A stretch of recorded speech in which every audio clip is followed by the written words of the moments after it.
Hi there, Cancer. Thank you for joining me for your monthly forecast for November.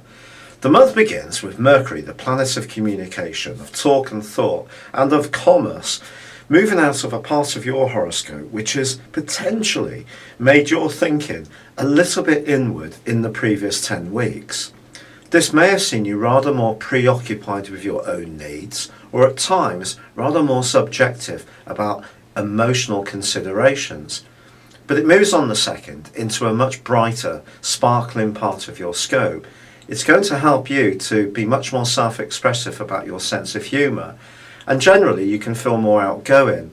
Also in the first week of this month, Venus continues to sparkle her magic in your sector of everyday communication.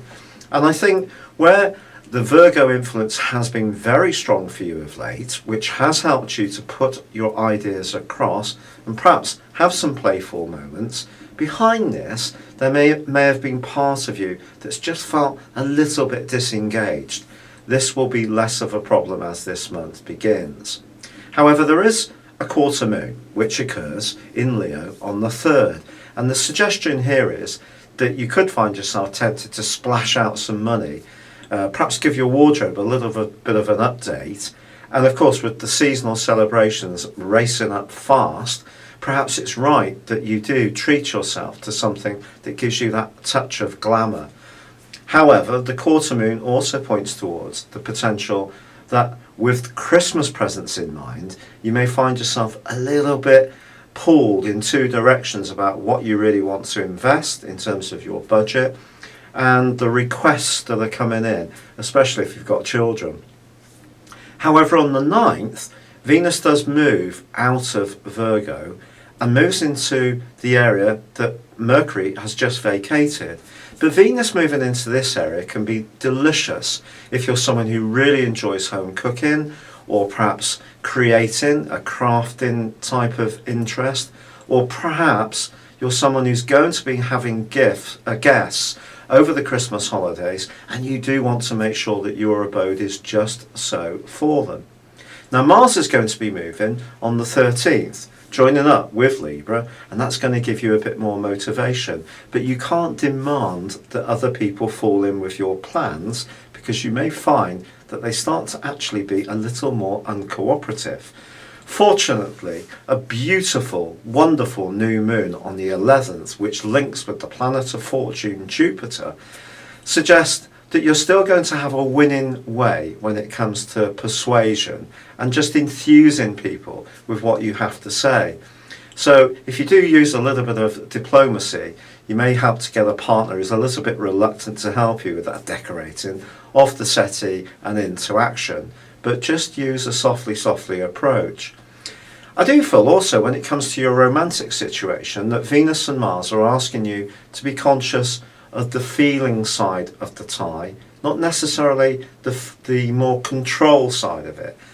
As a Cancer, you do like things to be fairly well organised, but just stay conscious to the fact that your partner or the person you're interested in may have sensitivities which are different to yours and may express themselves in a different way too.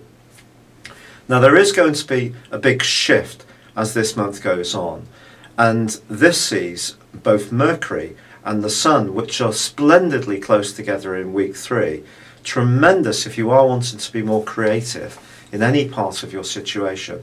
Well, they're preparing to go into a more logical area, your 6th solar house, which happens on the 21st and 22nd respectively.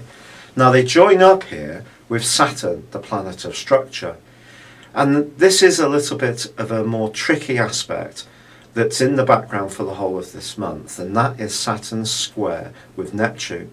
It's really going to start to bite home from the middle of the month, and it's just cautioning you that whatever you do, don't promise more than you can realistically deliver. Don't overburden yourself with too many obligations. Give yourself a little bit of wiggle room, and do take care of yourself. This can be a very busy, demanding time of the year, and if you're overdoing it, especially in the last week of this month, suddenly your energy could just evaporate just when you need it.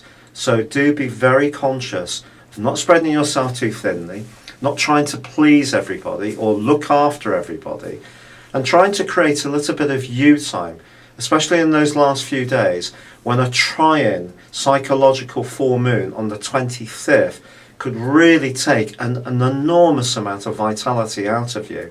And you just need to sit still, rest, get some early nights, recuperate, and then your energy will start to revive as the month finally comes to a close. It's been a real pleasure being with you. Thank you for joining me. Good luck and goodbye for now.